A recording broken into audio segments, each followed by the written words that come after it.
Hello and welcome to the Route 1 Show, the football podcast bringing you all the latest action from West Yorkshire and beyond. I'm Stephen Brown and with me in the studio this week is Chris Bell. Hello. Hello Chris, you're back at last. I am, it's been a while. It has been a while. Too long. It has because, we're a man down tonight because Tim the Fact Sheet Feather is ill.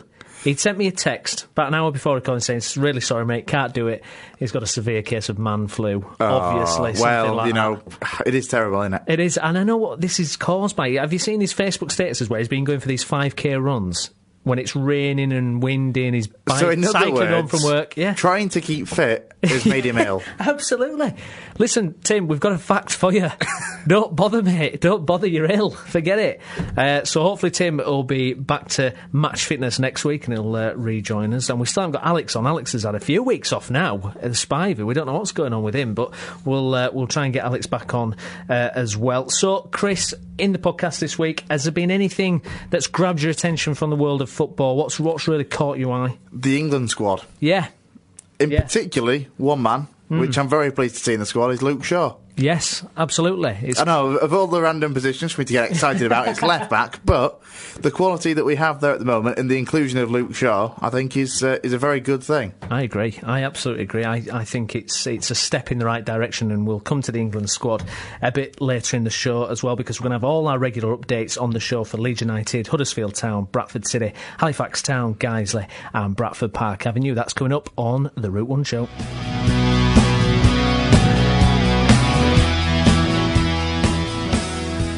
Right, we're having a look at Leeds United now, and joining us on the line is our Leeds United correspondent, it's Jennifer Berry. Hi, Jen. Evening. So, we'll start with the Middlesbrough game last week. It wasn't a very good game, was it, Jen? I missed, actually, the first 20 minutes or so, but I don't think I missed very much. From what I was looking at, I mean, we didn't even have a shot on target, did we, by the end of the game, I think? No, to say it was not very good is probably quite generous. No, it was pretty bad. I mean, I watched it on delay and I had no idea of what the score was, but it was pretty hard going. I'm just glad that I didn't actually go, to be honest. Yeah, I know, absolutely. You would feel a bit gutted, wouldn't you? We tried it a little bit at the end, didn't we, to mix it up, but it was terrible. There was that criticism of not starting, with the big man up front, Smith, when you've got your two wingers on. I mean, again, was that a bit of a fault of McDermott, would you think? Yeah, I think he should have brought Smith on earlier. Yeah. I think, despite the fact that I think Smith's, it's just probably a bit above his level. He does sort of provide that option. And, the fact that he's not very good is, you just hope that the amount of crosses that hopefully should come in, that by law of averages that he might actually score some of them. But like I say, I mean, Smith isn't brilliant, and I think, McDermott's probably quite aware of that, and he's sort of trying to explore other options, but now that we've got a suitable replacement... Well, it's been an interesting week, hasn't it, again, Jen, because we're still waiting for the Football League to give clearance. I think that's been adjourned until the 13th of March or something like that, waiting for more information, which is frustrating that it's dragging on, isn't it? But Cellino seems to be pulling all the strings, the players are being paid, and we've got a couple of great loan signs. I mean, Jack Butland, that was one of the pluses from the Middlesbrough game. He had a fantastic game. Connor Wickham, I mean, what do you make of that signing, Jen? Yeah, I think it's a really good signing, especially when you think it's an alternative to Matt Smith. I feel like I'm being really down on him. I don't mean to be. Don't worry, we won't tag Matt Smith on Twitter about this show. No, I think it's a good signing. I think it's the right sort of type of player that we need. Possibly not the most sort of urgent position that we possibly needed fixing. But then when you look at the players that McDermott shipped out recently, like Luke Varney and Paul Green, and then bringing in Jack Butland and Connor Wickham, you've got to hand it to him. That's a pretty decent turnaround. Absolutely. Chris, who I'm doing the podcast with, he's shaking his head at your opinion of Matt Smith. Chris, are you a fan of Matt Smith? I don't dislike him quite as much as Jen does, really. I don't know. No, I don't dislike him. I just don't think he's very good. I'm sure he's lovely. Fair enough. So there's also some other interesting loan signings we've been linked with, quite incredibly. Jack Rodwell and Sigurdsson, Gylfi Sigurdsson. How? Yeah, I don't know how this is happening. Can you believe that, Jen? How true is this, do you think? But to be honest, I didn't really believe the Jack Butland one, and look what happened with that. I mean, I suppose it's just the situation that money talks, and Cellino's got plenty of it. I do worry about. To be honest, I think the Football League will put the takeover through, and I think he will be in charge. But there's always that sort of worry that if it doesn't, suddenly we're in a lot of trouble. We're in dire trouble, aren't we? If that takeover doesn't go through, we're in real danger of admin and the points deductions and all that again. Warming to Cellino then, just from the fact that he's sticking his hand in his pocket. It's nice. I must admit, it is nice to actually think. These are great players. Yeah, this is what we should be doing. Yeah. However, I don't know. I think Cellino's going to have to do. Personally, he's going to have to do a lot before I'm sort of fully on his side. It's just with all his background and the fact that this hasn't even gone through yet. I'm still erring on the side of caution, I think. I was going to say, how much has he got to do to for his past to be forgotten, shall we say?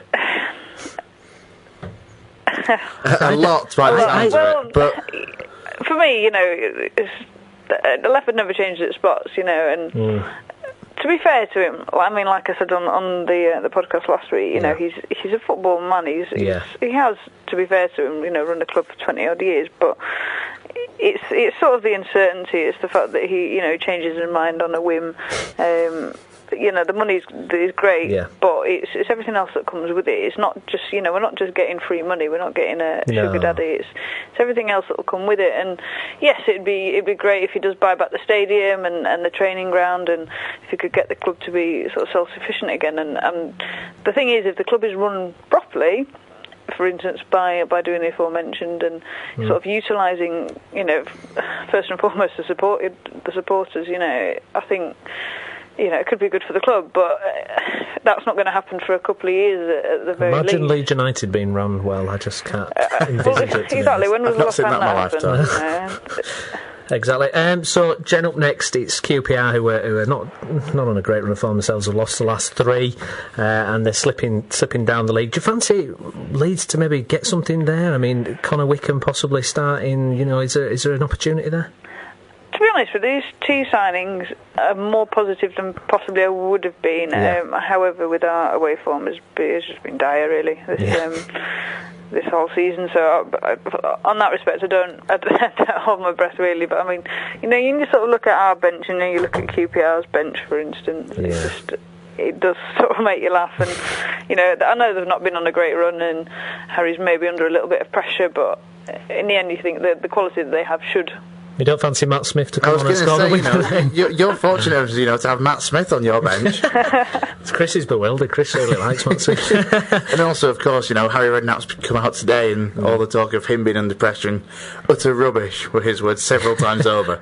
Yeah, I think he's come out and said that he before the start of the season, he said he didn't expect those players to be in anything other than a relegation scrap. So, a bit of kidology possibly there, Jen. Absolutely, rubbish. Absolute rubbish. I think Harry. He plays the media like to a tune. He's done it for years. But I think the fact is that if he doesn't get promotion, he's going to be sacked. So I think it's as simple as that. The amount of money that he's spent and the position that the club are in, there's no excuse for it. It's the fact that they're not sort of running away with it is quite staggering, really, when you look at the squad, and you sort of got to wonder really what's going on, but. If it gives us a chance. Yeah. Who knows? You never know. Score prediction then, finally? We'll go with a very tentative 1-1. Lovely. OK, Jen, thanks very much for joining us. No worries, cheers, guys. Cheers, bye-bye, bye-bye. There we go, that's Jennifer Berry, our Leeds United correspondent. Very down on poor old Matt Smith. She really doesn't like Matt Smith. I'm not trying to say he's messy, because he isn't. But you think he's better? In the Football League, he's the kind of player that is an option. And admittedly, probably for, he's a James Hansen type, isn't he? He's just the air and that's about it. But he gets goals. Yeah. He can get goals. I'll better rephrase that. He can get goals in the same way that James Hansen. Yeah. He can. You do need that option in the lower leagues, don't you? You do need that physical. And, the words Leeds United and lower leagues will annoy some Leeds fans, let's face it. But where we are. It's it's the Football League. It's a lower league than the Prem. It's good to have that option when you're up against sides that rough you up a bit, shall we say? Absolutely. To have an option, a big man. Absolutely, who can look after himself. Now, Liam Calder on Twitter, he said, Wickham better start tomorrow. Got to go for it. He says, one final push, #LUFC. So, Chris, if Leeds could get a win tomorrow with these loan signings, I think it's remarkable. I think Wickham, I think that's a remarkable. and Butland, both are fantastic loan signings. And if they do get Rodwell, I mean, that is... And Gylfi Sigurdsson. Thing is... Get it right this time. I mean, the loan market is as great as it can be. Yeah, you can also be rubbish.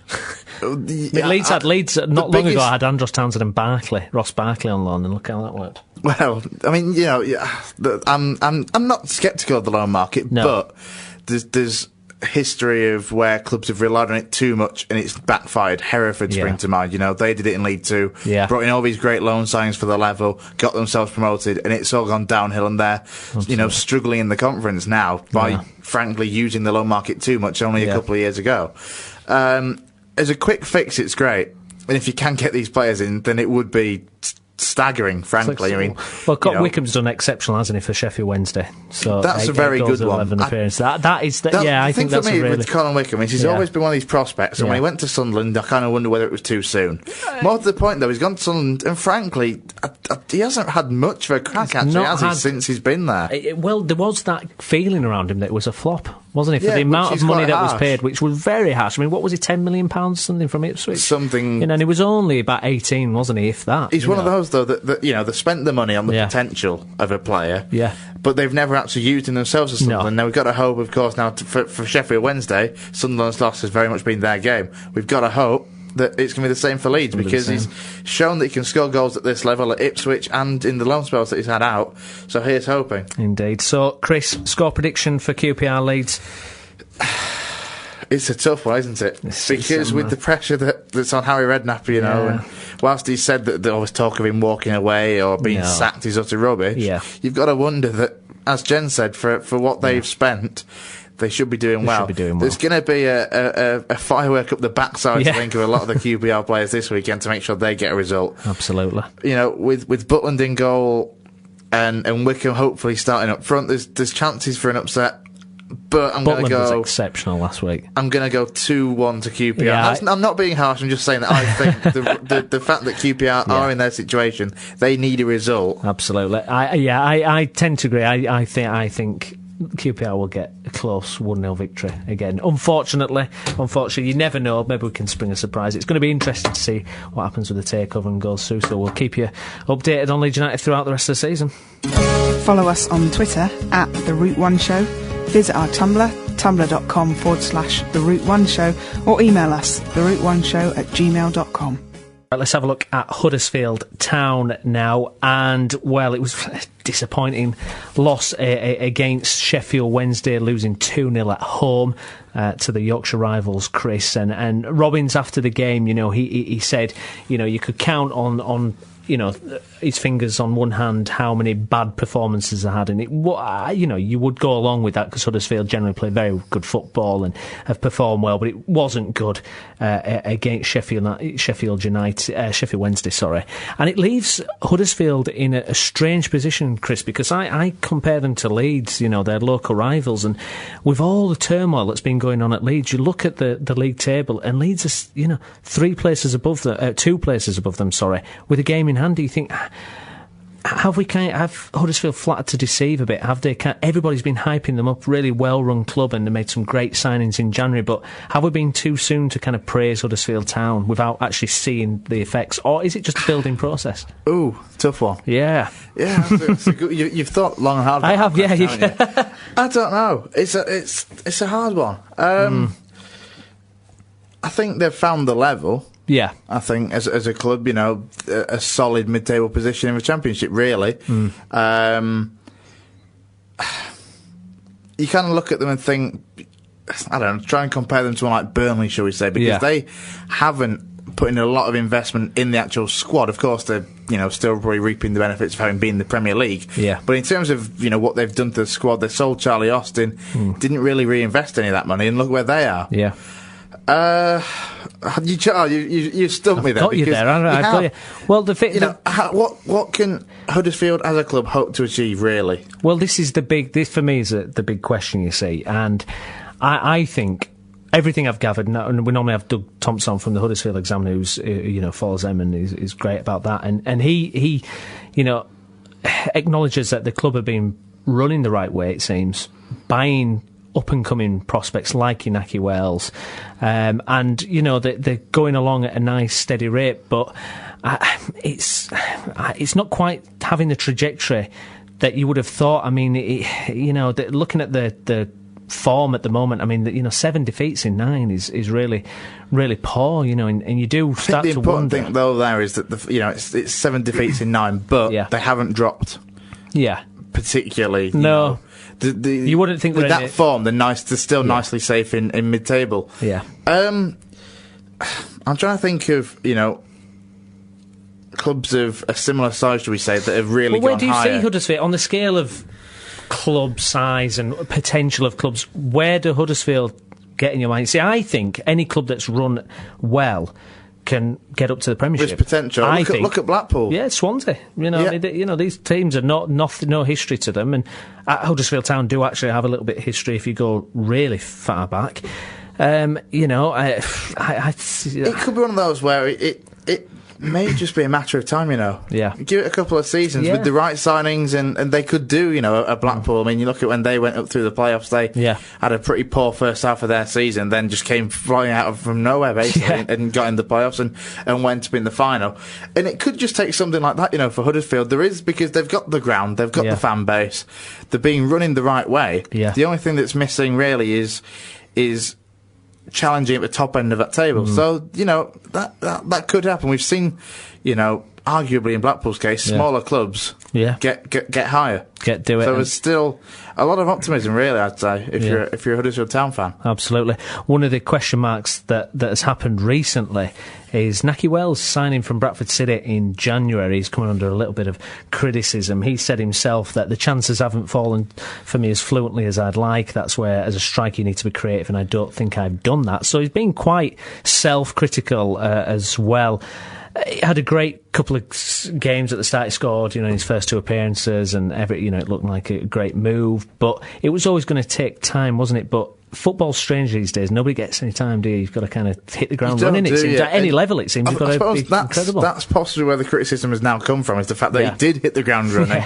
A couple of goals early on in his Huddersfield Town career, and then it's as things have dried up for the side, they've dried up for him as well. And, you can only take the chances that are put in front of you. If you're not getting the service, then you're not going to score goals, really. I think he's arguably a bit harsh on himself, really. He's still only been there, we're on February 28th, he's been there a month, just over a month, rather. It's somewhat nothing, really, isn't it? Let's face it. There's a long way to go in Naki Wells' Huddersfield Town career. Well, speaking as a Leeds fan, I'd loved it if we'd have signed Naki Wells, so I think that's the tester, maybe. Just something interesting of note as well, I was looking up. They've got this thing going with fill the lower tier behind the goal. I think it might be the away spot. I do apologise, Huddersfield Town fans, if I've made a total mess up of this, but I think they're having some kind of cheap ticket situation or something. Danny Hay says, probably rather throw my season ticket away than go in the lower tier behind the goals. Now, I've never actually been to Huddersfield Town's ground, so I can't imagine how bad it's a lovely ground. Well, yeah, I'm wondering if a good few years ago, just... Am I getting the wrong end of the stick here? I don't know, but it seems... Off the cup, I was a Capital One Cup day, I think. Well, it was Carling Cup back in the day. Where did you sit, though? It was behind a goal, but I think it was the upper tier. But, the lower tier, from what I can gather, there's nowhere in that stadium where you're going to sit and not be able to see. No, you have a clear view. There's no, pillars holding the roof up or anything. You've got a great view of the pitch, surely, wherever you sit. Absolutely, you'd think. So, Chris, coming up to the next game against Barnsley. Another Yorkshire rival. Well, they've done poorly, haven't they, recently? Huddersfield Town losing to Leeds and then Sheffield Wednesday. Barnsley second bottom, though, although beat Millwall. Good result there. How do you see that one going? It's another tricky one to go because you never quite know which Barnsley side in particular are going to turn up. Actually be. I'll go on the basis of it being a derby, I think, and obviously both sides will give it the roll. I'll go for a score draw of a 2-2. 2-2. Yeah, I could see something like that. I can see Barnsley nicking something there. Absolutely. So we'll wait and see, and hopefully we'll have a chat with Doug all about Huddersfield next week.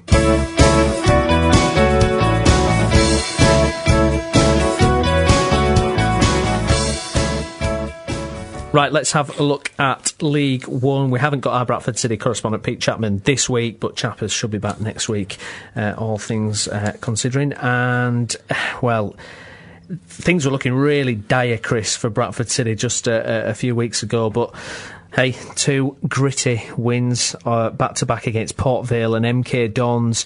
I don't know if you've seen the goal, Chris. The MK Dons goal, it's unbelievable. The ball is bouncing back to the keeper, and I don't know what the MK Dons keeper's doing, but he completely misses his kick, falls on his backside, and then Hansen goes and slots it in. Just nips in to slot it in. That's what they needed, though, didn't they? They need that bit of luck, don't they, to get that confidence back. Well, this is the thing with Bradford City. You kind of think with the poor run that they had that bit of luck wasn't coming for them, was it? Yeah. And, you know, they got it against the MK Dons, especially with the goal. But, you know, it's 3 vital points, really, because it moves them, after the win against Port Vale as well, you know, back up the table a bit into 11th and a little bit safer. Yeah. Probably not going to make the playoffs, but now, you know, with these couple of wins at least, it's that extra bit of security that, you know, we probably won't be. Or barring a pretty catastrophic, you know, downfall, they were not going to be in a scrap to stay up either. No. So, you know, a safe mid-table position is what you'd probably really... You'd take that. As a new promoted side, you know, even if you are a massive club, really, you know, if you're in a new division, your aims at the end of the day is to stay in the league. Did you ever think Parkinson was in trouble with the run City were in? Because there were, I mean, there was people murmurs, might forget it, but there were murmurs before these 2 wins. Is Parkinson, you know, capable? But you know, of course he is. He's got to be, hasn't he? Look at what he's done for the club already, and you know, a bad run doesn't, you know, make a bad manager. No. Not in the slightest. So, you know, these murmurs were a bit daft, quite frankly. You know, he's typical Twitter kind of stuff, though, isn't it? It is. The reaction. Follow us on Twitter, by the way. At the Route 1 Show. Yeah, absolutely. So up next for City, it's a lot of our teams in this region playing lower teams at the bottom of the table. Bradford City follow suit because they're playing Stevenage, who are lying in bottom. Really poor season for Stevenage there. You can't see anything other than Bradford City making it hat-trick, can you? You shouldn't be able to. There's been a couple of iffy home results, I think, though, this season for the Bantams. But, you know, Stevenage, they've taken 7 points in the last 3 games. 7 in the last 5. Yeah.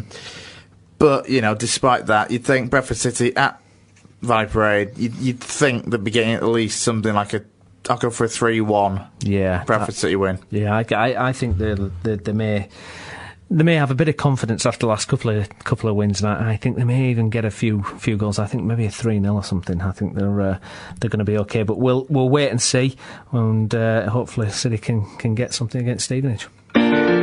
Click subscribe on iTunes and get the Route 1 Show every week for free. Right, well, we're having a look at Halifax Town now, and joining us on the line, I'd like to say, is our Halifax Town correspondent, and it's Andrew Pinfield. Hi, Andrew. Evening, Steve. Thanks for joining us. So you're going to have to fill us in here, Andrew, because they haven't played since the 13th of February after the loss against 2-1 against Chester. What was the fallout from that game? Because Halifax now sitting in 10th. It's not a bad position by any stretch of the imagination, but you know, how does it fit into the season goals so far, do you think? Yeah, well, it's completely different to last season when we were very much playing catch-up with in terms of games played. We had to play 14 games in April to clinch promotion, which was remarkable. And this season we've got all our games in when we should have done, and now people are playing catch-up on ourselves. But at the start of the season, you would have settled for mid-table. Because we'd played a lot more games than our competitors, we were looking at around a playoff spot, but now teams are catching up on us. So in terms of where we want to be, we're probably about where we'll probably finish in the league come the end of the season, which I think will be just above mid-table. Yeah. Signed Chris Smith, defender. Do we know much about him, but can you tell us anything about him, Andrew? Yeah, we actually played a friendly last Saturday at Mossley, just to a training session. We thought it'd be better to play a competitive match, and as Mossley had no fixture, we had a friendly, and Chris Smith played centre-back and played the first half and did reasonably well. Yeah. He's got a lot of league experience, over 220-odd games. He's captained York at this level in the conference, and also at an FA Trophy final at Wembley. So he does come with bags of potential and experience as well, which is needed at the back, because we've got a couple of young kids in Mark Roberts and Simon Ainge. Although no spring chicken, he could just do with a bit of advice alongside him. So Chris Smith does fit that bill, and perhaps he might get a starting place in the defence tomorrow. Absolutely, yeah, because up next it's Tamworth, second bottom. They're not on any kind of form, really. At home win, surely, Andrew? Well, you'd like to think so, but then again, you can't. That's why the bookies are in a job, isn't it? You can't predict. You would like to think, Steve, it would be a home win, but we went to Tamworth in January, away from home, expected to win that away game, and we ended up pointless. They deserved the win on the day, so there's a bit of revenge there. And then next week we've got Hyde, so you could say the next 2 weeks, on paper, we should be getting 6 points. I'd be delighted if we could get those 2 wins back-to-back just to keep the season alive. But, football's a different proposition to looking at it on. Absolutely. And one of the problems, I mean, you look in the league, and a team like Grimsby, who are just a place above you, they've got so many games in hand, haven't they? They've got, I think it's five games in hand, isn't it? Yeah, they had a great FA Trophy run, and we've got to go to Grimsby yet. So we do need to win these few games just to keep the season alive. But the playoffs, we've not given up hope, but I think we'll need 9 wins out of 13, which is a massive ask, really, when we've got to play teams like Barnet and Grimsby who are fighting for the playoffs. But we'll keep going until the end of the season, and who knows where it might take us. Absolutely. Now, we'd love, Andrew, if we could get Lee Gregory on this show. We're going to have to get him on, because the guy's had an unbelievable season. So maybe he'll be able to help us out, Andrew. I'll see if I can pull him tomorrow at the game, but if not Lee Gregory, we'll try and get you somebody else to speak to. I'll leave that one with me. Fantastic. That'd be much appreciated. Andrew, pleasure to speak to you as always. Cheers, Steve. Thanks Bye-bye for joining now. us. Take care. Bye-bye. Bye. They heard it here first, folks. Lee Gregory or another player on the Route 1 show from Halifax Town, which would be fantastic. So, Chris, I mean, they've not played since the 13th of February after that loss against Chester 2-1. I mean, what do you think going into that game against Tamworth tomorrow? I mean, you would think they'll be fresh, they'll be ready, they'll be eager to get on the pitch and put right that loss in the last game, surely. Yeah, you'd think so. Obviously, with a mid-season friendly, should we say, last week, that would have been a decent run out. Tamworth, no wins in the last 5, second bottom in the table. You can only really see a shame and win, can't you? Something. Absolutely. If Gregory's on his usual form, it's 2 or 3-0. Absolutely, yeah. I think pretty much the same. Gregory, they did well to keep him, didn't they? Generally? They have done very well to keep hold of him, actually. I know a fair few clubs were sniffing around him. I'm surprised there was nothing more, formal put in for him, at least, because to my knowledge anyway, there wasn't any bids made, which is absolutely remarkable. They've done very well to keep him, and he's going to be a key player, really, a key thing for keeping Halifax in and around that playoff hunt. Absolutely a key thing. That's how, if we get him on, that's how we'll introduce you. You are a key thing. Lovely.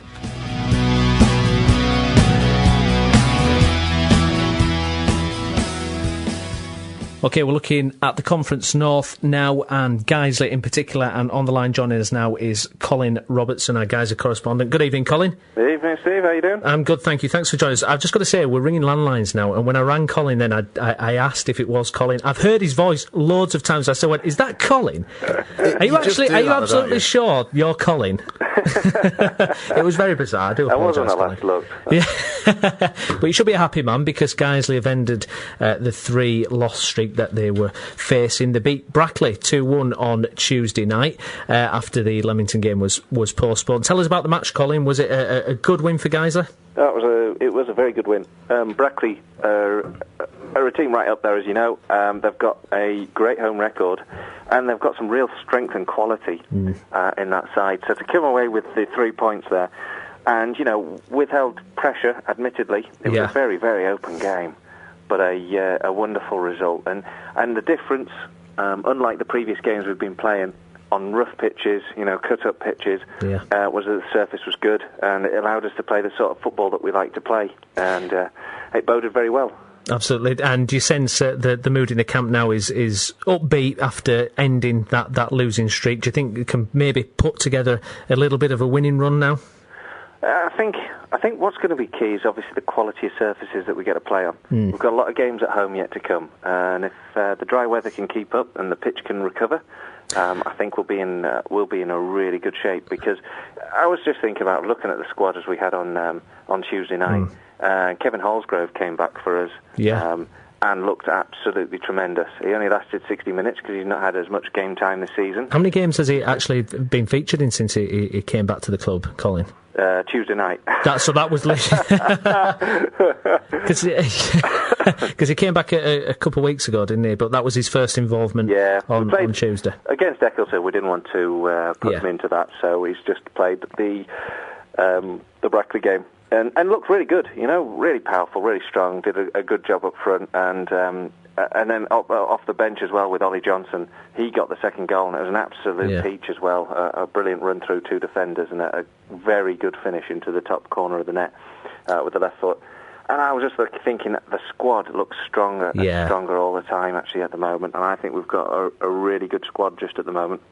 How frustrating is it, Colin, when you're almost relying on a good surface? How annoying is it when you go to say an away game and you see a bit of a rough surface and you just go, oh no, this is probably not going to be great for us? Well, in a way, you want the games to get on. Yeah. And if we get Histon on tomorrow, I'm sure, by all accounts, I imagine it'll probably be the same. It is a leveller, of course it is. Yeah, and in a way, with Telford a couple of weeks ago, what they did was that they would play the ball into channels and go direct and go very much down the flanks, and the way the ball would hold up, it suited them more than it suited us. We still did pretty well, actually. We were up with 15 minutes to go, 2-1 up, and we lost Danny Ellis, and then we went on to lose that game. So it is frustrating when the pitches aren't so good, and your game is premised on slick passing movement.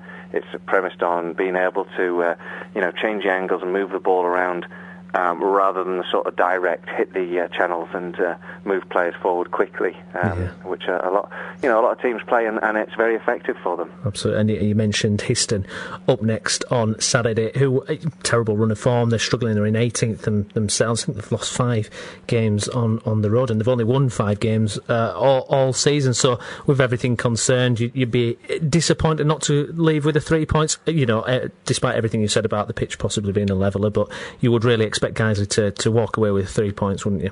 Yeah, Histon was the first game that Mark Bow got his point at home to them, and then we got drawn against them in the FA Trophy a week later and beat them.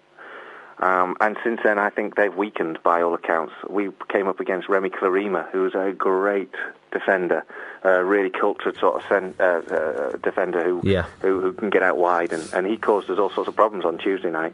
They've sold him. He was at Histon when we played them last. And they've brought in some loan signings. And I just think you would be looking at Histon for 3 points on Saturday all day long. Football's never as simple as that, though, is it? And I know they've made a couple of loan signings that I was listening to this morning, so you just don't know. They could have picked out a couple of real gems, and that could be a change of complexion altogether. That could be different. So if I push you for a score prediction, Colin, which way would you be going? I'd obviously hope we'd win, but if we do, I think it'll be pretty tight. I think it'll be like a 1-0. I don't think it'll be... last time we went down there, we won 4-1. Opening day of the last season, so I don't think we'll have any repeat of that. Right, optimist as always. Well known for beating Leeds in the FA Cup, weren't they, a couple of years ago? So that's well remembered, Colin. Thanks for reminding me. Brilliant. Had to bring that up, didn't you? Fantastic, Colin. Thanks for joining us, mate. Cheers, Steve. Again. Take care. Bye bye. There we go. That's Colin Robertson, our Guiseley correspondent. Chris, it's got to be 3 points for Guiseley. They had a wobble, didn't they, with those 3 lost games, Barrow, Telford and Worcester, but they got back at it against Brackley, winning 2-1 Tuesday. I can only see 3 points for Guiseley there. What about yourself? You'd like to think that anyway, wouldn't you? I've been to Histon this season with Park Avenue on that occasion. Histon won by a goal to nail the pitch. Was absolutely atrocious. Right. It really was. It was one of those where the game was pretty much in doubt until we were practically at the ground. And I think that will from what Colin said, and obviously the football that guys are out for playing, that won't happen on that distance surface. So they are going to have to adapt to that. But even still, for a side as capable as Guiseley are at the moment, you'd have to say 3 points for the Lions. Absolutely. We'll wait and see. You're listening to the Route 1 show, covering football in West Yorkshire and beyond. OK, we're looking at Bradford Park Avenue now, and we've got our Bradford Park Avenue correspondent right here in the studio, Chris Bell. Chris, Avenue's form up and down, isn't it? We've said that all season, haven't we? We've said it all season. I mean, they lie in 13th place now, not in any particular danger of going down, and playoffs look slightly out of reach. What do you think? Well, fill us in, Chris. As it is, Park Avenue 13th, 15 points off the playoffs, and 11 points it is above relegation. So as you say, you can't see him being in any real danger. I want to be optimistic, but really you kind of just see this season now as fizzling out. Do you think that's what it is? I reckon it could well do, I think it's possible, really, that he's almost thinking for next season already. Yeah. It wouldn't surprise me, We've got another new signing today as well. Jimmy Ailes, who's 22-year-old winger / striker who's coming from Huddersfield Town. So, what do you think? Might give him a bit of impetus, might give him a bit of a spark. Hopefully. I mean, he's adding to the squad, and this is the thing, If this was a side that was in that playoff hunt, you probably wouldn't make too many changes, because obviously to be in the playoff hunt, you'd have to be winning or playing well and doing all right. If you're at the bottom of the table, you think, it's just desperately trying to freshen things up. But as it is, because of where the Park Avenue are in the league and, how things look like they're going to pan out for the rest of the season, you kind of think, all right, could well just be building for next season, deciding in John Deasy's mind who he wants to keep for next season, who he's not so fussed if they let go of them. Going to Telford tomorrow on Saturday is going to be a difficult one. They've not lost in the last 5 league games. They've got good home form. We heard from Colin earlier on, and he was speaking about that they like to get it through the channels and a little bit more direct. For Park Avenue, if they play the back three, that could be an issue, because it's the back three that's been questionable. And whilst Park Avenue have looked a lot better going forwards with a 3 at the back, because if we can have a 3-5-2 and more people going forwards, it's been defensively that's been the problem. Conceded 49 stupid goals, isn't it? And there was a lot of every daft time goals. I've seen them, it's stupid goals that they concede, and it just puts them under pressure. If they seem to get through that first 20-minute period, they're fine. They probably win the game, but it's getting through that period. I mean, we in particular, we look back at the Harrogate Town game that we commentated on. And so frustrating. That goal that they conceded was so avoidable, it's untrue. And there's been a few like that, I think, this season. As I say, going forward, with people like Ailes that have come in, Danny Glover. So, something interesting this week, Chris. Ashley Timms, he's moved on from the club due to travelling. He's been and gone very quickly, hasn't he? He's not made an appearance. No. He signed from Boston, and, he said on the club's website how pleased he was to be linking up with John Deasy. Not again, but just to be working with him. And then a week, maybe 10 days. To be fair, it seems really a lot less than it actually has been. But Park Avenue, you've got to think, he only played 1 game in February. We'll come back to that in a little while. But it's a shame, actually, because, against Stockport, John Lamb looked like he may have pulled something,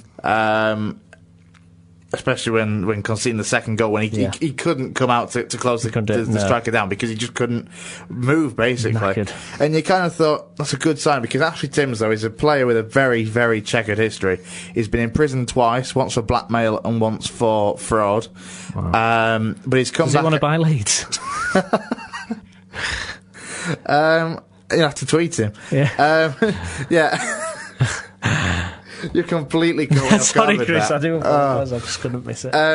He's had a checker pass, but he's come out, and I remember he was at Hinckley last season, and obviously they had horrendous problems, were adrift by miles. Park Avenue won at their place by 4-1, and he still had a brilliant game despite conceding 4 goals. He got a move to Boston United, a side top end of the Conference North. He's had fallings out with the management there. Yeah. Comes to Park Avenue, you kind of think that John Deasy could be the manager to get him actually back on track. Get the best out of him. And get the best out of him and get him to knuckle down and focus on playing football, basically, and put his past behind him. As I said, from the times I've seen him, he's been a very good goalkeeper, a very competent goalkeeper. I think it's a massive loss from Park Avenue, despite the fact that we don't know what we're missing because we haven't seen him play. But even in my opinion, he's a better goalkeeper than John Lamb. Wow. Really? You know, and that's no disrespect to John Lamb, but I think John Lamb is prone to the occasional error, shall we say, on the pitch. That is. Right, I don't know if you want to leave. He wouldn't want to buy Leeds. You wouldn't. I don't know if you want to leave that bit on. We'll come back to that. I'll see. But no, you know, he's made a few mistakes over the course of the season, but it's possibly also. He's had nobody challenging him for the number one shirt either with Park Avenue. Someone like Ashley Timms that I was really excited about. And it's very disappointing to me, especially when the fact that it seems to have been for travelling reasons. Well, he'll have known that before he agreed to move to Park Avenue. It's quite strange, isn't it? I mean, he leaves with the best wishes of the club. But yeah, there's been some strange things with Avenue this season, haven't there? It has been. It's been one of those bizarre. The peculiar points, hasn't there, all the way through the season. And you've made another aware of another issue is March coming up for Avenue. Tell us a little bit about March and what the problem is with March, Chris. The problem with March... And you're on commentating duties for BCB 106.6 FM, so it's going to be a busy month for you, my friend. The problem with March is Monday, Saturday, Wednesday, Saturday. It's ridiculous. It's a very busy month. It's just for Bradford Park Avenue.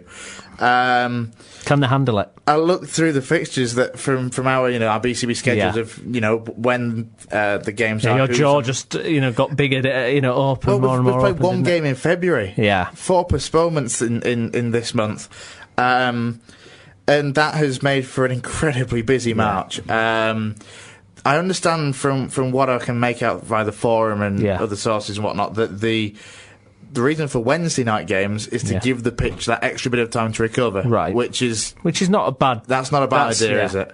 And for a few days, 3-4 days, that's not too bad. Well, this is the thing, because if you play on the Saturday, you've then got Sunday, Monday, Tuesday to recover. Play on the Wednesday, you've then got Thursday, Friday, Saturday morning, for it to be better, shall we say? Come the Saturday games, it's going to be a busy time. Can they handle it? If they can stay injury free, you probably say that about every club though, with a busy spell like this. If they can stay injury free and avoid needless suspensions, probably they can, or can get through it. Not necessarily, but you don't think winning week in, week out. But the playoffs are going to be out of the reach, do you think? Ask me again at the end of March. This is the thing. As it is, we've got 42 games in the season. We've played 28, I think it is. So we've got 14 games to go. 8 are at home, 6 are away. Starting with Telford tomorrow. Now, 8 at home.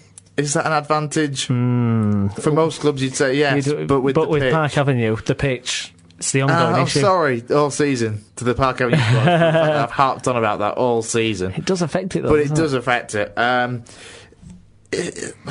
But what can they do? I've said this, I've been saying about how the playoffs have probably gone, but it is one of those. Let's face it. If Park Avenue can come out of March with, I'm trying to think how many games there is. I think it's like 7 or 8 games. If they can come out of that with 5 wins, that's that 15 points made up. It depends on all the sides above to see how else is doing, and your everybody else is doing, and of course Guiseley with a gazillion games in hand. So, Chris, score prediction for Telford. How do you say it? After all of what I've just said, after what you've just said, it's just going to be a very difficult game. Telford are a very different side from the side that came to the Horsefall earlier in the season. Were beaten 3-1 by Park Avenue.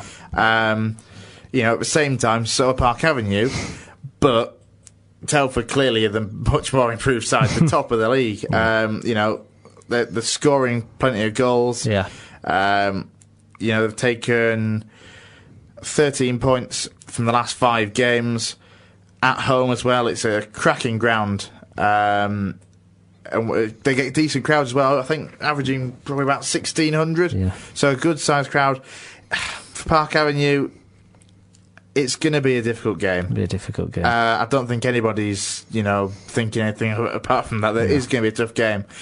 We've said it again all season, if they can perform as they can, they could win it. If they don't, they'll get stuffed, frankly. 3 at the back is going to be dangerous, I think, against the side that's got the goal-scoring power that they do. Oh, no. Clear. But no. I'm not going to go heart or head. I'm going to go straight down the middle and go for a 1-1 draw. 1-1 draw. Which is possibly slightly more heart than head. I think we'll take that. What time will you be setting off tomorrow morning to get down there? About 9 o'clock-ish, I think we leave Skipton. I'm making Burner get the train over to Skipton just to save him to pick him up. To be fair, it makes it a lot easier for my route. Yeah. So, yes, we'll be leaving about 9 o'clock-ish tomorrow morning. So, when most people will be tuning into the podcast, we'll be on his way down the M6. Absolutely. So, let's hope it's a good performance and they get the right result, Chris. Absolutely. Thank you.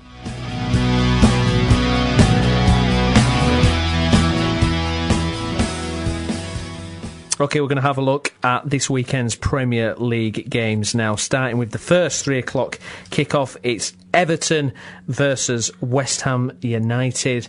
And look at West Ham now in that league table, sitting in 10th place, Chris, after such a difficult Christmas period for them, but they've really come out of it. I mean, to think that there's only 2 places separating West Ham and Everton now, after everything we've heard about Everton and everything you hear about West Ham and Allardyce. I mean, it's quite amazing, isn't it? It is. I think all the pressure that was put on Sam Allardyce in around that Christmas period was pretty harsh, really, given the injury issues that they had. And as you say, in recent weeks they've pulled results out and have rocketed up the table, and all of a sudden people are praising Sam Allardyce and West Ham and the way that they're going about everything. As you say about Everton, where are they in the table now? Well, Everton are now 7th. I mean, they've got a game in hand over, Man United. They're on the same points as them. But, it's just amazing, isn't it? After everything you hear, all the praise Martinez has had and all the criticism Allardyce had, partly to do with the styles of both teams. I mean, looking at their game, 3 o'clock, I fancy West Ham to nick a point, to be honest. I can see West Ham definitely getting a point. What about yourself, Chris? It wouldn't surprise me. No. West Ham are a difficult side to play against when they're at the best, and they have been in recent weeks. And, at Goodison, they'll set the stall out, they'll be well organised, they'll be disciplined, they'll be hard and physical and hard to break down. So, I think you're possibly onto something there, Mr. Brown, because, Everton, it's going to take a lot. It depends on if they can break them down, then they could get a couple of goals, 2 or 3 goals. But if they can't, then you could see them even grinding out a 0-0 from West Ham's point of view. Yeah. A difficult one, as you said, given the praise as well. Got to come back to that. All the praise that Martinez and Everton were having up until Christmas. I mean, since Christmas, they seem to have struggled a bit. Yeah.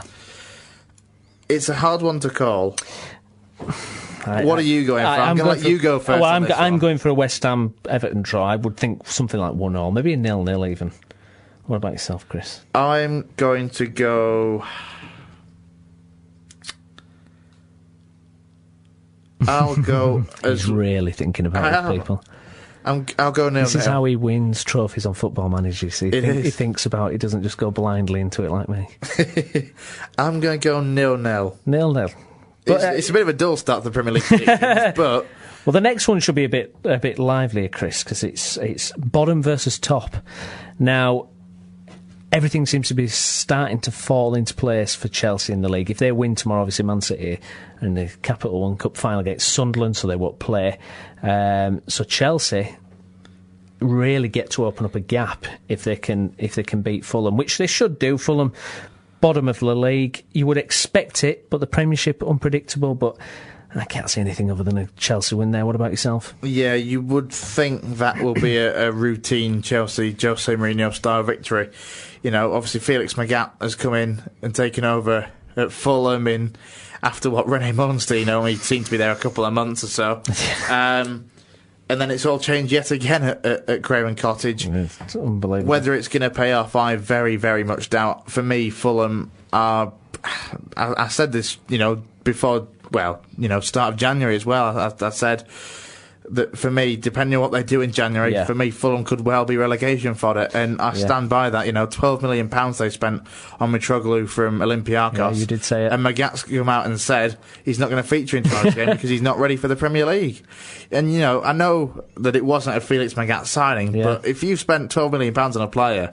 You're pulling your hair out, aren't you? If you've signed that check. Imagine if you're taking that over. Oh. Imagine if you're taking over at that club and the manager, your predecessor, has left you with a £12 million player that you don't think is ready for the Premier League.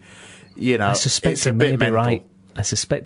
Though. Yeah. So what are you going for, that Fulham-Chelsea then? I'm going for about a 2-0 Chelsea, something like that. I think Fulham... They'll try hard, and I think they might get on the score sheets, but I'm going to go for a 3-1 Chelsea win. 3-1 Chelsea. Hull City versus Newcastle United coming up. I think Pardew's come out this week. He said Steve Bruce should be manager of the year, what he's done at Hull. I mean, Hull, if they win tomorrow and other results go their way, they could get into the top half of the table. Who would have thought Hull would have been in the top half of the table potentially in February? At the start of the season, people would have slapped you and called you stupid. But what a win against Cardiff last week, 4-0. I know Cardiff are... Well, this is the thing. Well, I don't know. What do you reckon that says more about Cardiff or Hull at the moment? Or probably a bit of both, because, Hull have been impressive for the vast majority of the season. You look back to when they were in the Premier League last time round, went under Phil Brown. They had a great first half of the season, and then didn't win a single game and stayed, I think, on the final day as it was. If you've been a bit cruel, could you say this is the Steve Bruce thing? That's what happens. He he gets the Championship team up. First season's good in the Premiership, and then it just goes horribly wrong. Is next season the true test? To be fair, it's always been said, hasn't it, about the Premier League, and for new promoted sides, it's second season is the key. Whether you suffer from second season syndrome or you keep your heads above water and swim. I think Hull they're a hell of a lot better side now than they were on the last time round. The signings that they made in January, in particular, of two strikers, Shane Long from West Brom and Akiki Jelovic from Everton, outstanding signings. And they've got 5 goals between them in the last 5 games, which is perfect, exactly what he signed them for. It's perfect, isn't it? It's going to be a difficult game for Newcastle in particular. Newcastle just flat, isn't it? I mean, they got that win last week, but it's just flat, isn't it? I mean, a team their size should be doing a lot more. It's a shame we don't have Tim in tonight, because he would have been able to read the They look like they could do more. But since selling Cabaye in January, they have lacked, I think, his just... I'm going back to that word, his thing. Just the thing that he brought to that Newcastle United side was energy, vision, creativity, but also when it comes to, work rate and effort of tracking back and getting a tackle in when he had to. And they just seem to be lacking that spark.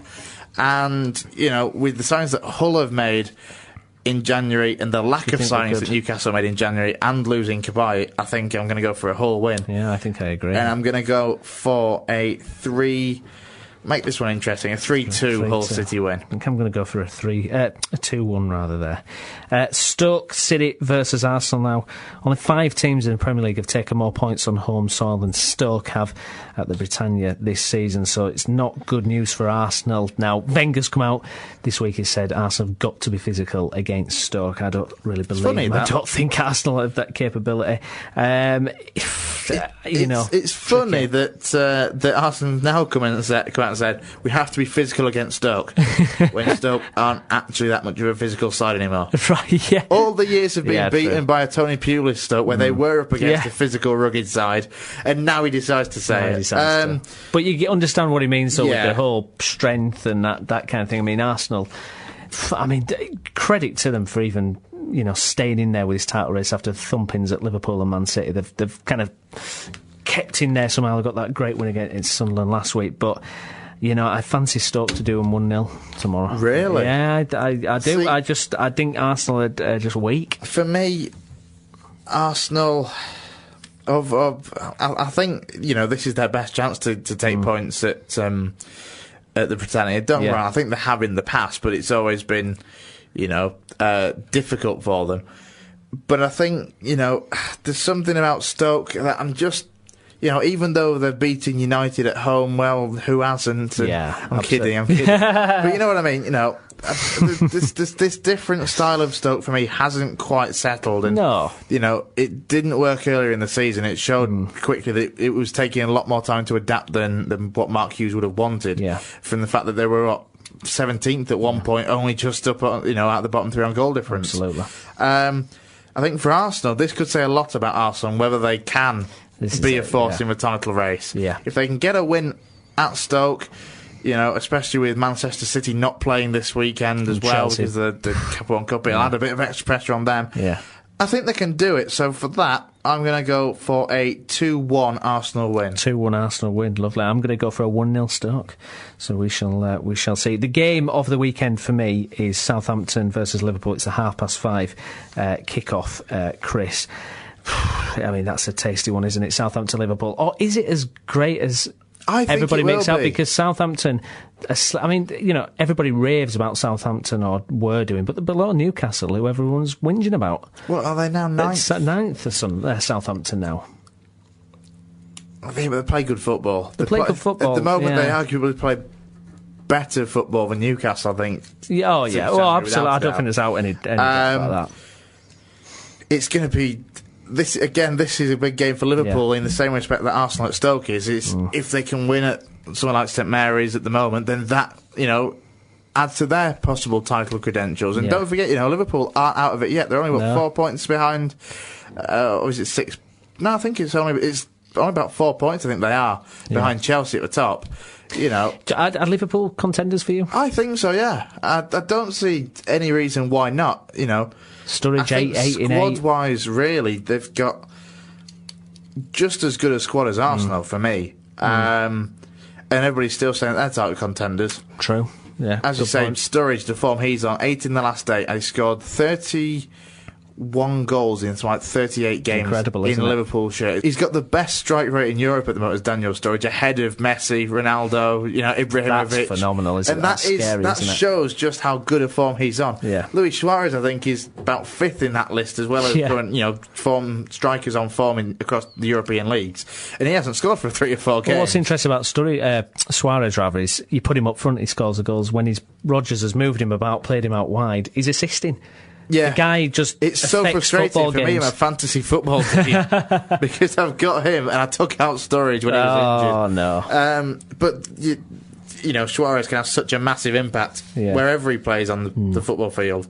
For me, I like Southampton. I'm pleased for the what they're doing with the young English talent. Yeah. But I think against Liverpool, I'd like to see Liverpool win this just to keep that title race as a 4-horse race. Yeah.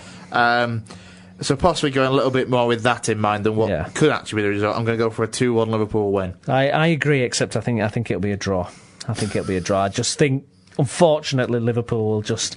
Yeah, there's also the stat of Liverpool. They've got to play the most games against teams in the top 10 out of any of their fellow top 4, which could be an issue. They don't have Europe to contend with. True. However, at the moment, with the way that the Champions League results have gone, none of them may well do, apart from possibly Chelsea. Yeah, absolutely. But we shall see what happens. We shall. Now, moving on to Sunday. First game there, Aston Villa versus Norwich. Now, Aston Villa, absolutely. Aston Villa have conceded a joint league high 7 goals in the opening 15 minutes of games, but a joint league low 4 times in the final 15 minutes. And the Canaries have won just 4 of their 32 Barclays Premier League away games under Chris Hughton. So, the stats say it all, don't they, really, Chris? It's 2 teams who are just...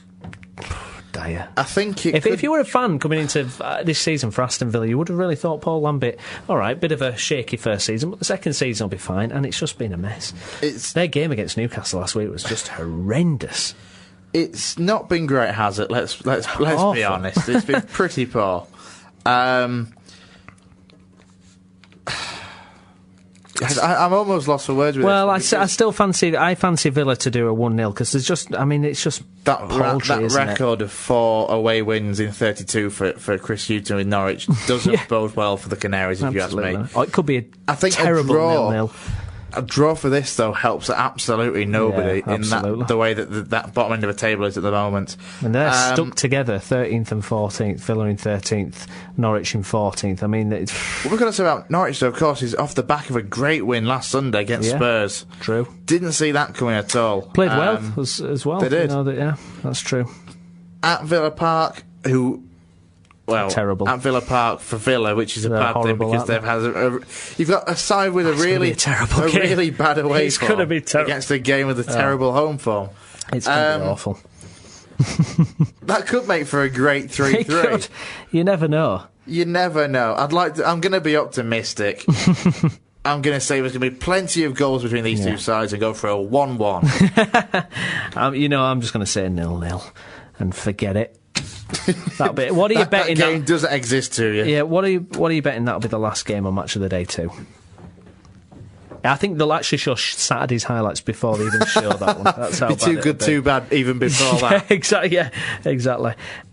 Okay, so in the second Sunday game, it's Swansea City versus Crystal Palace. Swansea out of the Europa League on Thursday. Narrow loss to Napoli there, and Crystal Palace still doing well.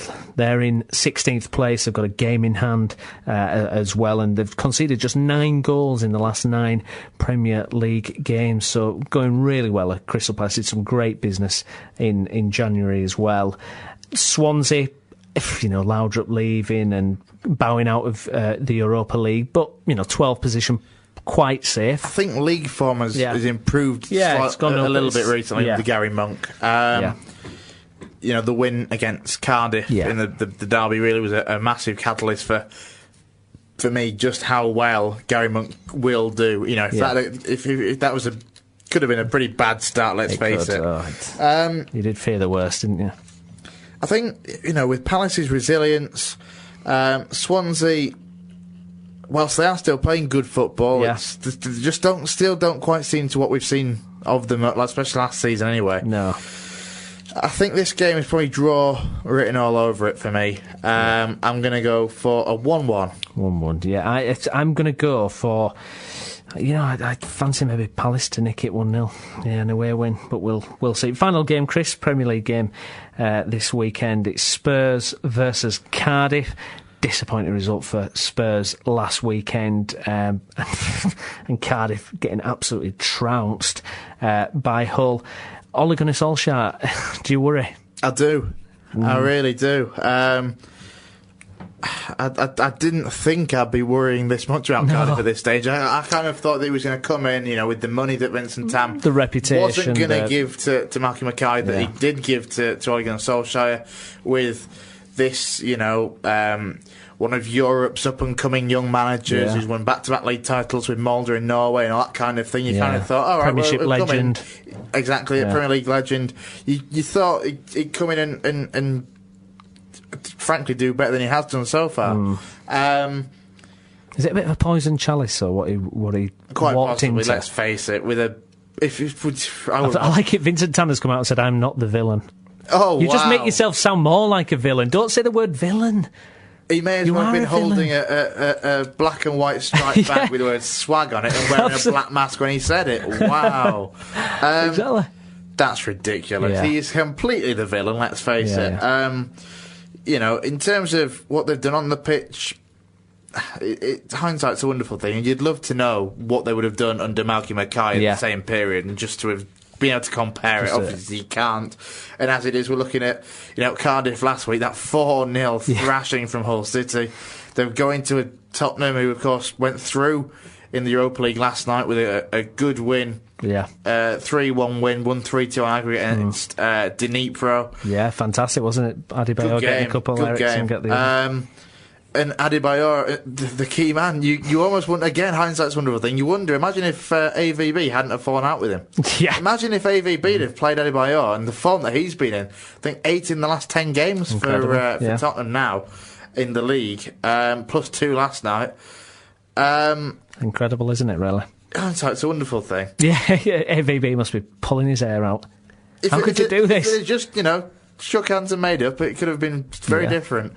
But for this game, I do worry for Cardiff. They're just... there's just something in the squad that for me, just isn't quite there. And, you know, despite the additions, I still sit there thinking that the team spirit that they had under Malky Mackay was a bigger asset than, you know, Fabio and others that have come in under Ole Gunnar Solskjaer.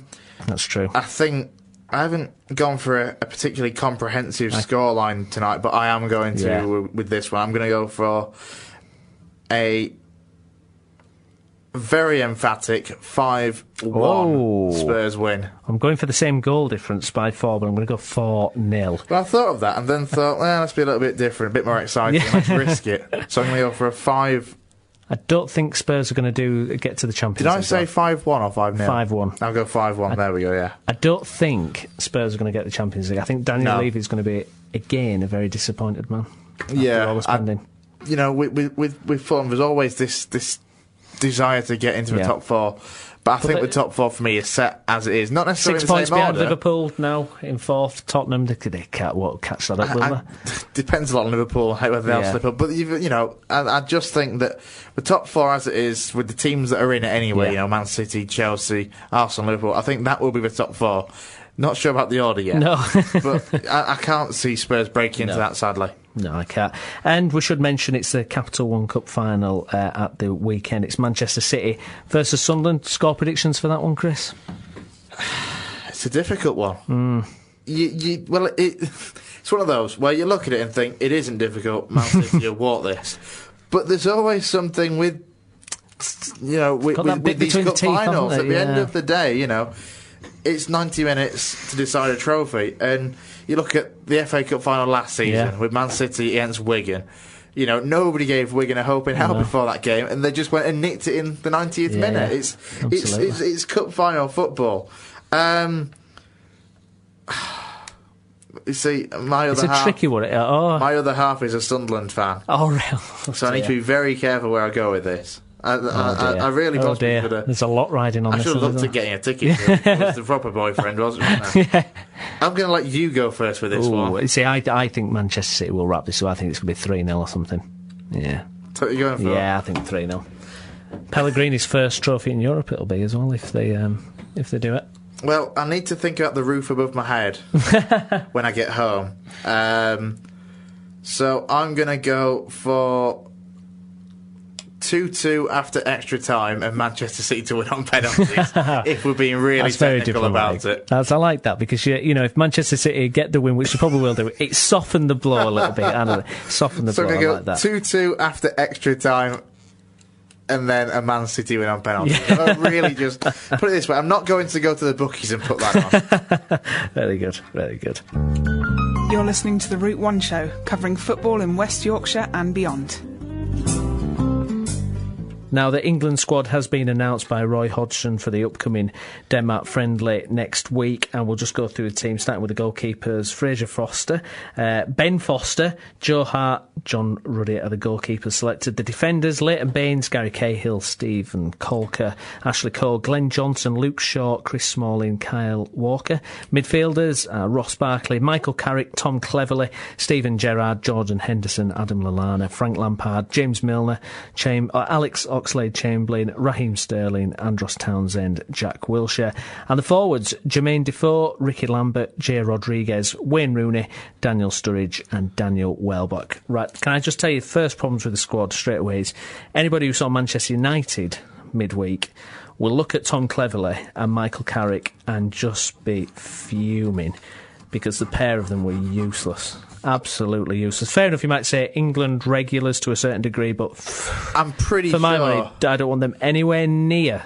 I'm pretty sure I've said on the Route 1 show before how poor big a fan. Sorry, what's the opposite of fan? Hater. Hater's too strong, isn't it? Yeah, I know what you mean. Tom Cleverley should be nowhere near an England shirt. There's better. Tom Huddleston for one. Absolutely. Especially the way that Hull have been this season. Tom Cleverley, what are you doing, son? It's just terrible, isn't it? I saw on Facebook this week a picture that somebody had written to the government to actually try and start a petition online to... the petition was called A Petition to Make Sure Tom Cleverley Doesn't Get Selected to the World Cup squad. And sadly, they replied saying we can't do that. I'd have done it myself. A million signatures. Oh no! If you imagine Tom Cleverley, if he ever, if he's got a Twitter account or anything, he sees that, he'll just be, just play better. Don't get me wrong. He's not bad. He's just not England good. He's not even United good. They're bloody terrible at the moment. Well, it's just not. He's not turned out, has he, the way we all thought he made. When we saw him, right, the first early days of Tom Cleverley, when he was out on loan at Watford, and now here in the Premier League, when they beat Leeds in the playoff final, Steve. As a really promising youngster, he looked like he was going to be a world beater. He's had long spells at Wigan as well, and he was good at Wigan. He was really good at Wigan. It's just, whenever he's in a United shirt, you just think there's United's nothing fault? exciting about his style of play. No. In a United shirt. At other clubs, he seems to be given much more free rein to be creative, but you don't get that. And he's not going to get that in an England shirt. And for me, there is far more deserving players of a place in the England setup. Absolutely. Than Tom Cleverley. As I say, in particular for me, Tom Huddleston. Yeah, absolutely. I agree 100%. Another one for me, another contentious point is, I'm not a particular fan, is Jermaine Defoe. No, don't see it. Don't see it at all. Hey, I bet you didn't complain when he scored against Slovenia in the World Cup in South Africa to put us through to the next round. Maybe not, but I think he's had his day for me. Someone like Jermaine. I tell you, the players that I think they've had the day, Ashley Cole's been fantastic for England in all the tournaments, but hey ho, we've got lots of great options at left back. We do. We don't need to have the old guy. Let's blood a youngster, or Baines at least. The other one is Frank Lampard. Don't see the point of having Frank there. Think that's silly. When you talk about, you've got Barclays and Henderson's. Just why? Why? I mean, why? We're not going to win this World Cup. Let's, you never know. He may not make the senior squad, but he probably will. Those two in particular, I just don't get, to be honest. They're the ones that I'm disappointed with. On the other hand, I'm glad with Raheem Sterling. Yes, great. Raheem Sterling has been outstanding, I think, this season. Luke Shaw, we spoke at the very start of the show. And, Southampton have got 4 players in the England squad: Luke Shaw, Adam Lallana, Ricky Lambert, and Jay Rodriguez, and that's a club record for them now. It's incredible. 4 in the England shirt. Luke Shaw, what a promising prospect he is, and you don't want to pile all the pressure on him, but it's encouraging to see him getting. So, what you'd be disappointed if you see Ashley Cole ahead of him? Yeah, to an extent. Especially now, because it's a friendly against Denmark. We already know what Ashley Cole can do going into a World Cup. He'll be going anyway. And he's good to take with you for the fact that he's experienced, I suppose. But, it depends. We don't know whether he'll play against Denmark. I suppose this is only a preliminary. Yeah, I mean, Hodgson's come out and said there's still room for other players. I mean, a player that's in great form is Adam Johnson. And he, hasn't had a sniff so far. For me, he should definitely be in the England squad. It's one of those, isn't it? Where if he can carry the form on, especially that he's showing at the moment, if he can carry that on throughout the second half of the season, up until the summer, what kind of form have half these had, though? I mean, you talk, your Tom Cleverleys and your Michael Catts. Why do they just get a place? I get really frustrated by the fact that certain players seem to get. Doesn't matter how they play because of who they play for. Ashley Cole's not even playing. Play. Ashley Cole's not even playing for Chelsea at the minute. Jermaine Defoe's over for Toronto. I mean, what? But there's still. I would play any of the other players. With you with Jermaine Defoe. I would play any of the other players above Jermaine Defoe. I just wouldn't even have Jermaine Defoe. I'm not a massive Welbeck fan personally. I would have Welbeck over Jermaine Defoe every time. Every time. His link-up play, I think he offers a lot more.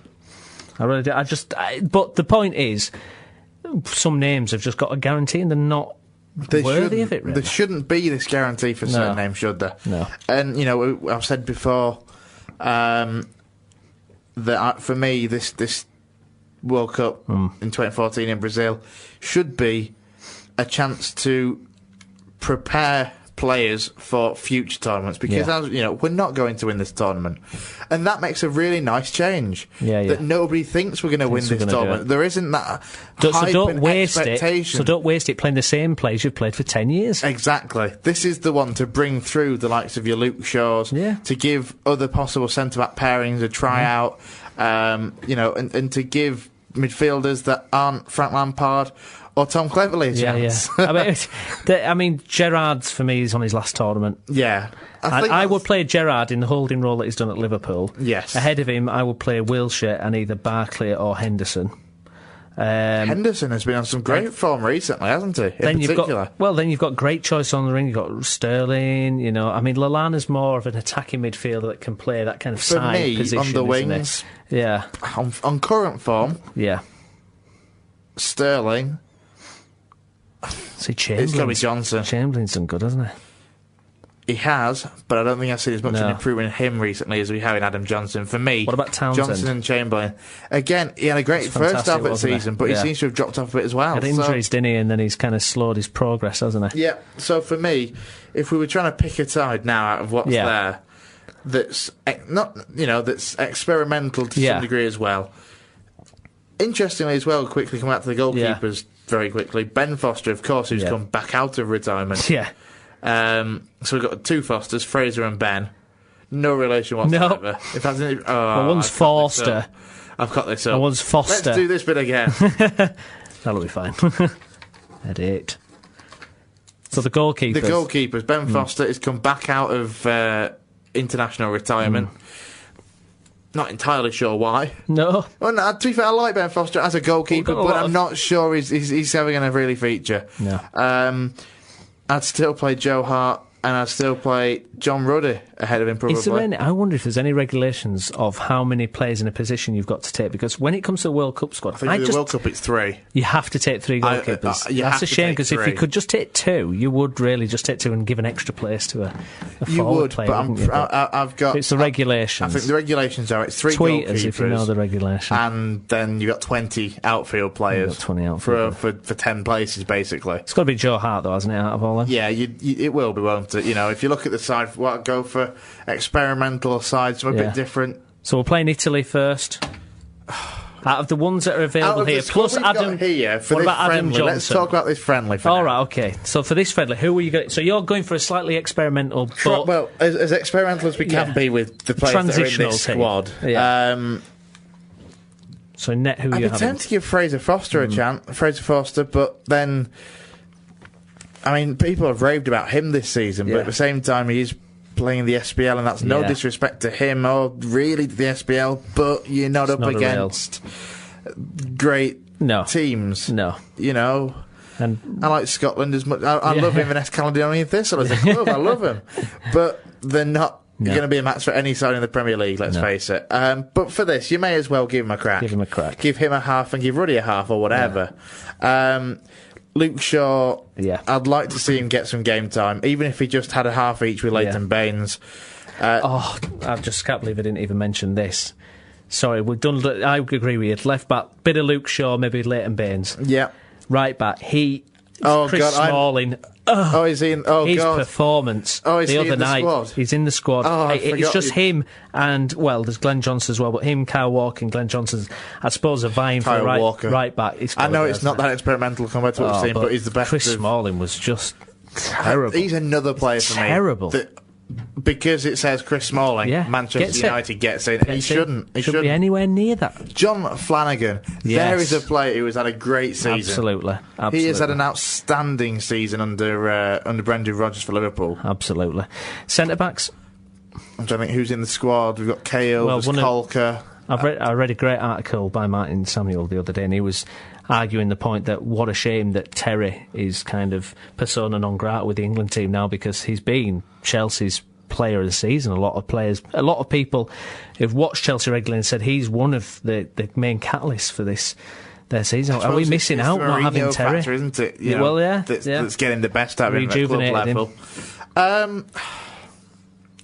The only thing that he's still a very good player. Yeah. But I suppose my problem would be is I wouldn't want to be hypocritical by saying it'd be great to have JT back. Yeah. But then the others at the same time, I'm there saying, Lampard and Ashley Cole and others get away that they've had the time. So, in the interest of fairness and going forward, to be fair, I still think there's other centre backs. Well, you've got his centre back pal Gary Cahill, who's Gary Cahill's doing well. Colker's an interesting one. You look at the club form, and obviously it's not just down to Stephen Colker, but when he was at Spurs, he was a great prospect. Yeah, he was. Start of the season when he signed for Cardiff, I thought great signing that. I do like Stephen Colker. There's other centre-backs for England, though, that I'd like to see in the squad ahead of others. Ryan Shawcross, mate. Yeah, been absolutely. Always somebody that I've been a massive fan of because he's a rough... But because it says Stoke. But because it says Stoke City next to it, instead of Manchester United. So who are your two centre-backs then? Give us two centre-backs. Go through centre-backs that are in the squad then. So we've got Gary Cahill, Stephen Colker. I suppose Chris Smalling can play there, but that's it. The rest of out full-backs. That's handing the game to Denmark if you put him at centre-half. Absolutely. So it's Colker basically, and Cahill. Colker and Cahill is what you're... I can't believe you've got 3 centre-halves. 2.5 centre-halves in the squad. It's a bit of a bizarre one, that, isn't it?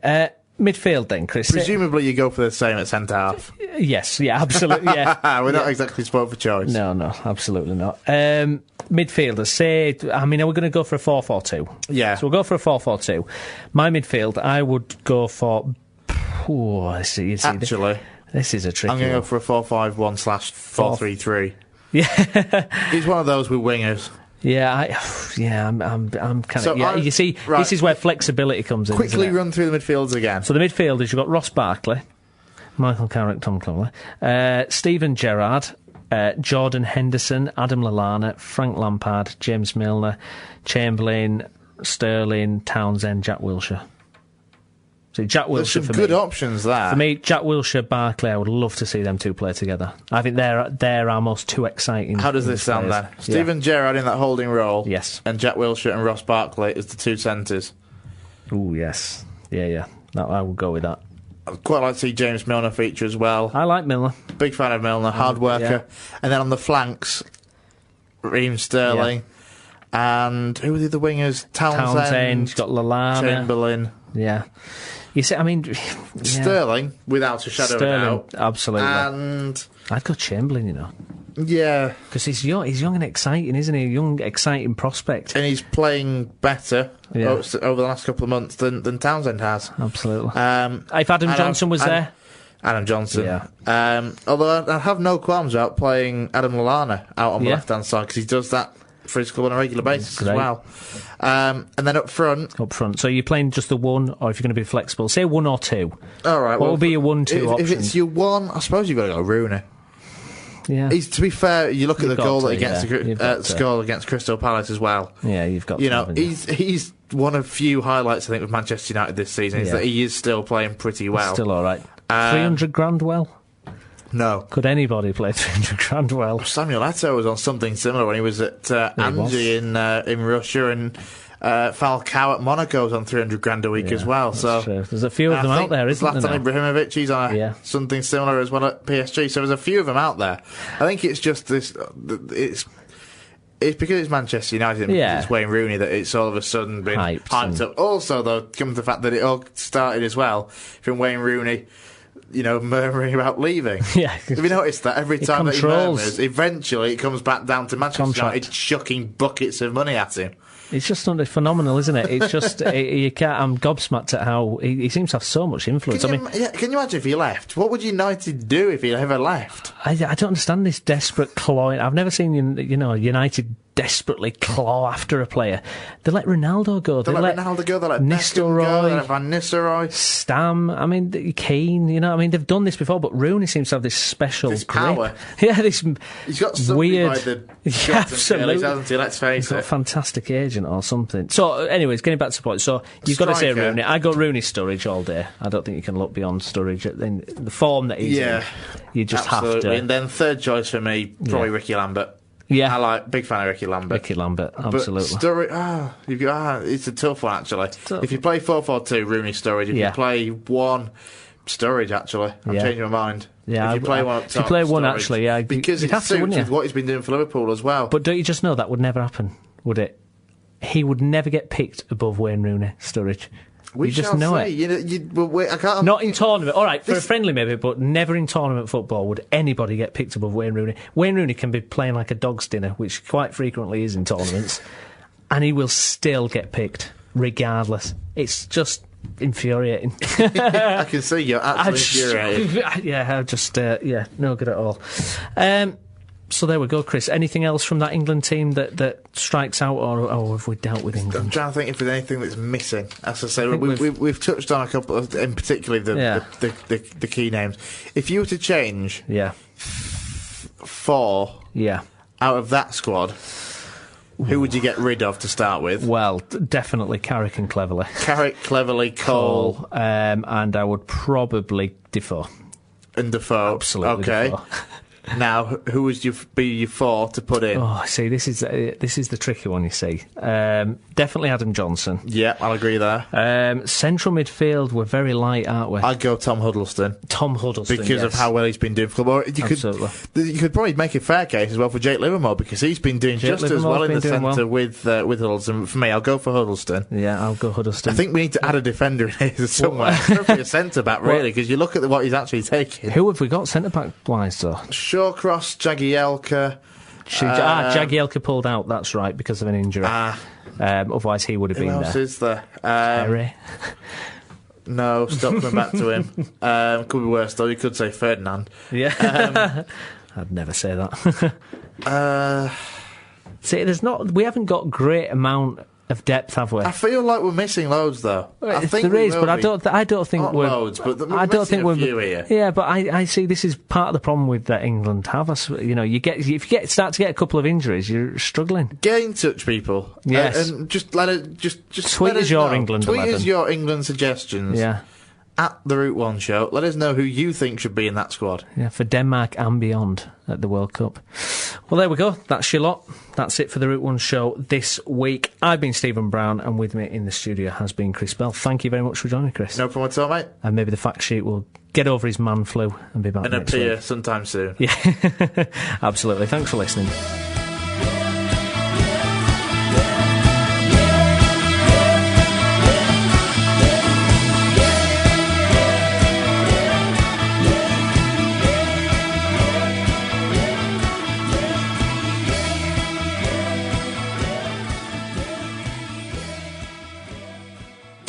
Follow us on Twitter at The Route 1 Show.